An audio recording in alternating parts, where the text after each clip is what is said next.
President not holding back today, saying the appointment of a special counsel hurts the country and calling the Russia investigation the single greatest witch hunt of a politician in American history, which it is not true. Here to discuss, Tara Setmayer is a former communications director for Congressman Dana Rohrabacher. Also, nationally syndicated talk radio host Mr. Dennis Prager is here. CNN contributor Salena Zito, a New York Post columnist. So let's chat now. Tara, let's talk about how people on the right, including conservative media, how they see this story.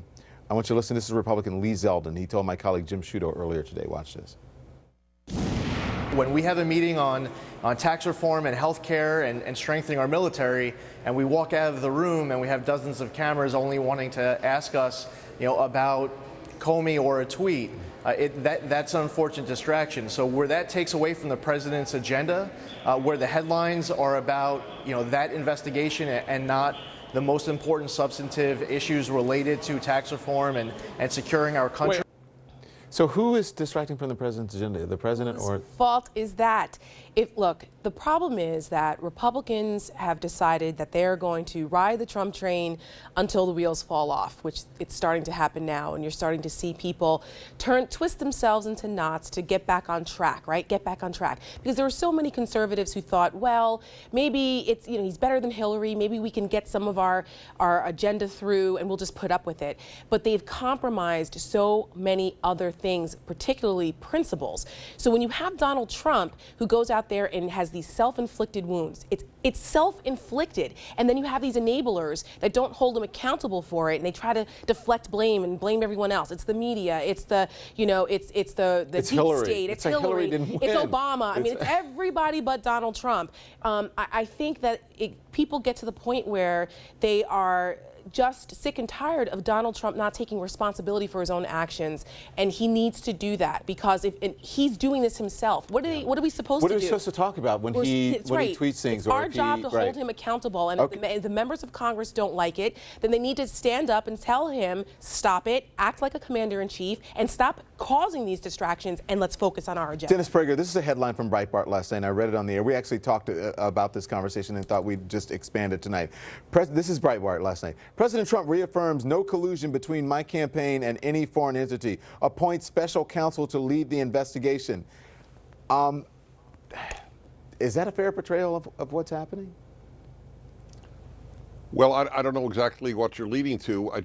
Maybe let me react to you. President Trump reaffirms no collusion between my campaign and a foreign entity. That's what's being investigated. We don't know the answer to that. Appoints a special counsel to lead investigation. He didn't appoint a special counsel. He found out 30 minutes before it was announced.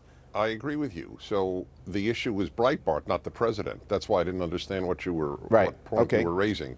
So I don't want to discuss Breitbart. I'd like to discuss the president. The issue is whether conservative media is doing a fair job of keeping people informed or framing this story. Okay, all right. The larger question, since there are so few conservative media compared to the mainstream media, which is on the left, is that doing a fair job?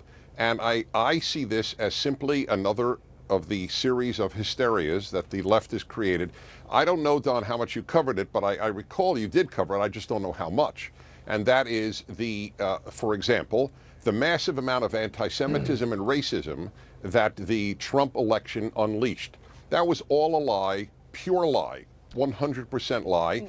No, it wasn't. That's not true, Dennis. I'm sorry, but speaking as someone who was, wait a minute, I cannot let you get away with that. As someone who was on the receiving end of those horrible insults, I can tell you that it was not a lie. And I'm a conservative, lifelong Republican. All right, it's not a university. You have to let people speak. I We're will, not but at a I'm university. not going to let you speak falsehoods as someone who lived it. But excuse go ahead. me, I will. All right, fine. Good. I completely. I have a 35-year record in the media. Never been once attacked for saying a falsehood.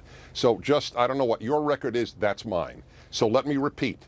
It was a 100% lie that his election unleashed anti-Semitism, and we'll start with that. Hundreds of Jewish community centers had bomb threats called in. To the best of our knowledge to this day, 90% of them were called in by a Jewish kid an American Jewish kid living in Israel, and the other 10% were a black radical who was trying to impress his girlfriend. You're talking about we have no example. You're talking about two instances, Dennis. You're talking no, not about two. Hundreds.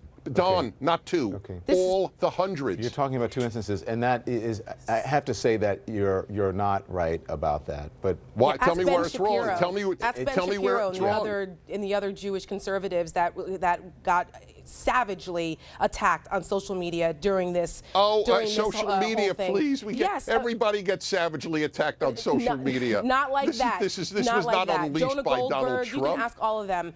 Yes, what they've gone I through. know And for Jonah me, on the Goldberg, he's racism made a side of video it, I for me. received that too. So, I mean, this Right. I'm sorry, Don, but you know what? This conversation, when you bring people like this on, they're not helping the cause. You're deflecting, Right, you you're trying bring to me on, diminish Don, what's 'cause I going don't on agree with here, her. and you're not facing the reality of what actually happened during during Trump's election.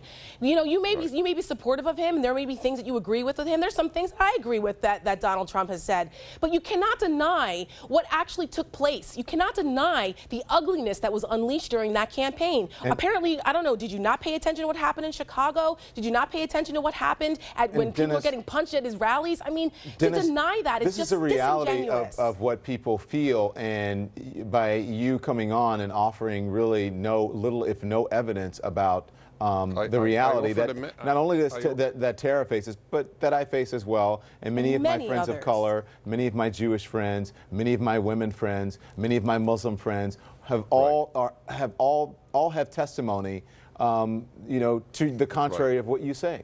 Okay, I understand that. I can never deny individual cases. I believe you, Don. I believe your friends. I'm only telling you on a national level. I gave you one huge example of the anti-Semitism. I'm a Jew. I've written a major book on anti-Semitism. The man you referenced made half a dozen threats out of hundreds. No. Yes, the Jewish kid in Israel made about 150 of them. That's not true. You're talking about a Jewish kid guy, in Israel, but yes, okay. He did about 150 Jewish community centers. It's all over now. The press doesn't talk anymore about anti-Semitism in America, does it? Because there's nothing to talk about. When the left builds a hysteria and it turns out to be a fraud, also, Dennis, they don't talk about it. Here's the thing that's bothersome to you. Salena, I'm sorry, so please pardon me. I know that we love having you on. Here's the thing that you seem to people in the conservative media seem to want to brand everyone who is in the mainstream media as a liberal. Everything that's other than ultra-right is branded as left-leaning media, and that's just not so. We're just Is there a Trump supporter on the editorial page of the New York Times? Is there one Trump supporter? I don't work for the New York Times. You'll have to all right, ask. You don't have to work. I don't work for the New York Times. I don't work and for the New York Times. You'll have to ask. You'll have to ask the New York Times. I work for CNN, and we have plenty of Trump supporters on the air all the time. You're one of them, and you're on the air now. Right, fine. I think that's terrific. I didn't talk about you, but I think the ratio, Larry Elder, a colleague of mine, who happens to be black, I think it's only relevant because we're talking about racism here, and doesn't think Trump has unleashed racism, did a CNN analysis, and it just seems because that he's it black, was it doesn't mean that overwhelming. he is aware, and it doesn't mean that he is smart. Oh, he's very aware. Yeah. He's one of the brightest guys I know. And it doesn't also mean that he is not co-opted by certain things, and that he doesn't reap the benefits of us having a certain platform. Such a cop-out. This is such a cop-out by conservatives that are in the tank for Trump. Salena, I want you. Here's what President Trump said yesterday. Go ahead, Salena. Look at the way I've been treated lately, especially by the media. No politician in history, and I say this with great surety, has been treated worse or more unfairly. You can't let them get you down. You can't let the critics and the naysayers get in the way of your dreams.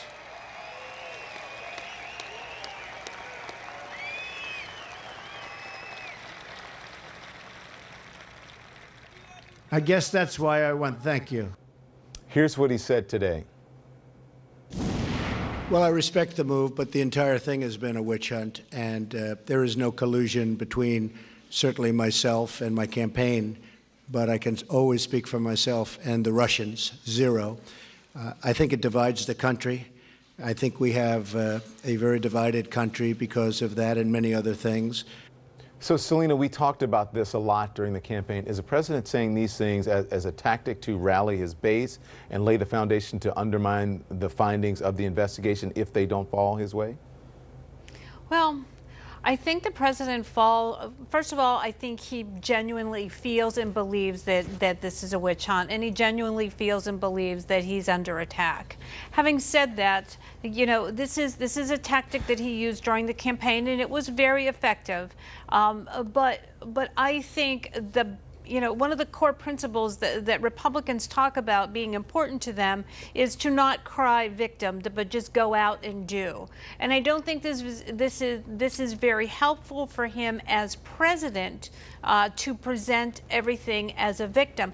If you feel that way, that's fine, but you're better served to just show yourself out there doing things. I can remember Bill Clinton with Lanny Davis when he was under, the impeachment process. He was out every day. His sleeves were rolled up. He was at different events, and the message was the president's just working for the people. He's getting things done, and I think he is, and the people that support him, and for the healing of the country, that's a much better way to combat feeling as though you're under attack. But this is who Donald Trump is. He exhibited this. This is his personality.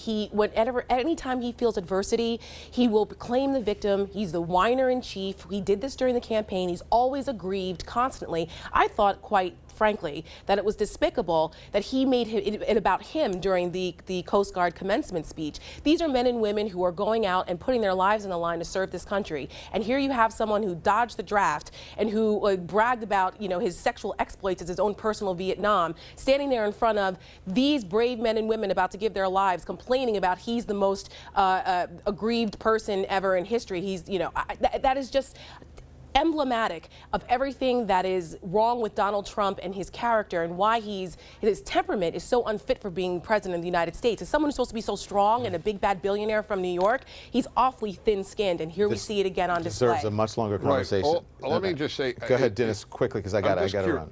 Yeah. I don't know if the last speaker identified herself as a conservative. That's right. So I have a question for you. Do you think the country would have been better off, in light of your hatred of Trump, if Hillary Clinton had won?